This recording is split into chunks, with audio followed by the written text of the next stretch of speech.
नमस्कार मैत्रिणींनो. तर मी तुम्हाला एका उदाहरणासहित मी दाखवते की लसणाची कंडिशन.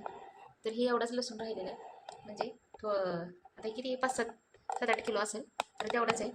तर म्हणजे हे उदाहरण कशासाठी मला सांगायचं तुम्हाला, तर घेताना ही लसूण गेल्या वेळेस किती महाग होता, किती रुपयाचा मी तुम्हाला सांगते. 2000 रुपयाचा लसूण घेतला होता लावण्यासाठी बरं का. तर तो आणला, लावला आणि परत त्याला खुरपलं, पाणी दिलं, परत नंतर निघाना तर जे जे निघत नाही ते खुरप्याने काढलं.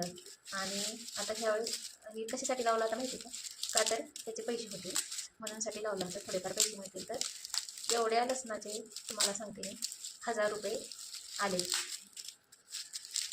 आणि मग ह्याच्यावरून तुम्ही विचार करा की कशा पद्धतीनं म्हणजे कंडिशन होती. काढायचं वेगळं, खुरपायचं वेगळं आणि लावायला वेगळं. आणि आता त्याची विक्री तुम्ही बघा किती कमी चालली.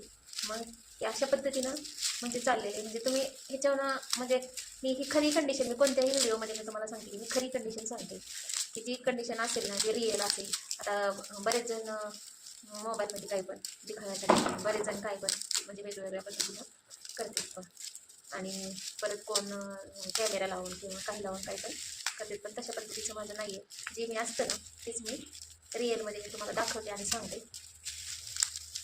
तर ह्याच्यावर तुम्ही विचार करा की कसं कसं परवडायचं ह्याच्यातून. आता जर 2 पैसे जर भेटतच नसतील तर का नाही म्हणजे शेतकरी तरी आत्महत्या करणार किंवा कोणतरी माणूस का नाही निराश होणार.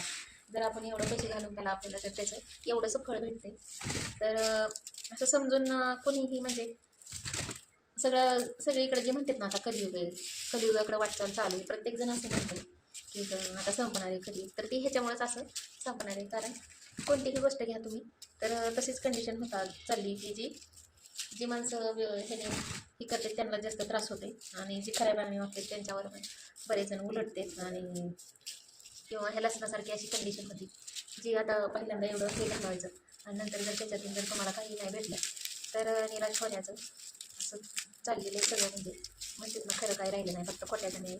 ते अशा पद्धतीनं चालू. तर मला हे तुम्हाला सांगायचं होतं की अशी कंडिशन आहे. तर कसं वाटलं हा छोटासा व्हिडिओ, असंच सांगावं असं वाटलं म्हणून सांगितलं. जे खरं आहे ते सांगितलं. नंतर नवीन व्हिडिओ भेटू तोपर्यंत सर्वांना नमस्कार.